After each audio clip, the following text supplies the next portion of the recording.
Bonjour les filles, Nancy de ma folie du scrap. Alors, petite vidéo très simple aujourd'hui, deux choses. La première, comment aller retrouver les vidéos pour débutants sur le site de Cricut.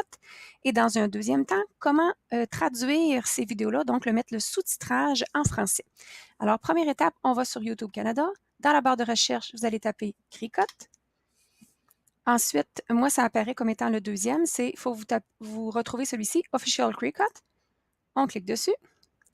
Ça vous amène sur la chaîne YouTube de Cricut. Il y a une tonne de vidéos. Je vous invite vraiment à fouiller. Parfois, même si vous ne comprenez pas l'anglais, juste avec les images, ça va pouvoir vous aider.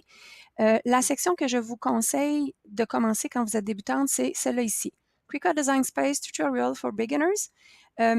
Je pensais que c'était 20 vidéos tutoriels, mais c'est près de 33 vidéos qu'il y a. Le premier, c'est vraiment très simple, il vous explique un peu les grandes lignes. Le deuxième, que je vais cliquer comme ça ici, celui-là, il a l'air aussi de ne pas dire grand-chose, mais il est vraiment important.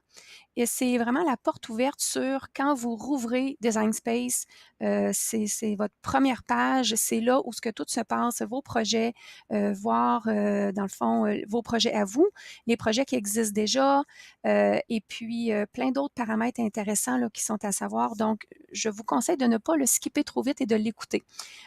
Si vous écoutez vous écoutez celui-là, le prochain qui va défiler quand vous allez être rendu à la fin, ça va être le suivant. Donc, vous pouvez passer de l'un à l'autre sans devoir y revenir.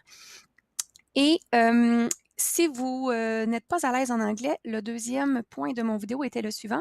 Vous devez actionner juste ici sur votre PC. Là, je ne peux pas garantir que la stratégie est la même sur votre cellulaire Android ou iPhone. Moi, je travaille toujours sur mon PC parce que je trouve que mon écran est plus grand et c'est plus simple. Alors, à partir de PC, c'est de cette façon-là. Vous cliquez sur Activer les sous-titres.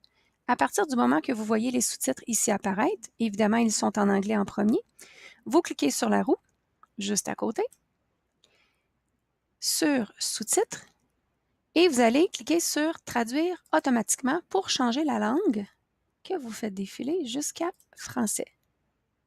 Et voilà. Donc, c'est une traduction automatique. Je ne garantis pas que la traduction, elle est bonne, voire parfaite, mais des fois, quand on accroche, qu'on essaie d'écouter l'anglais ou que vous l'avez lu en anglais puis qu'il y a des mots que vous n'êtes pas sûr, on peut traduire en français, c'est plus facile. C'est sûr que c'est pas comme juste écouter et regarder en même temps, ça vous demande de lire quoi que ce soit, mais à défaut de ne pas avoir quelque chose en français, je trouve que cette façon-là peut vous aider. Alors, si vous avez d'autres questions, n'hésitez pas. Merci, bonne journée, bye bye.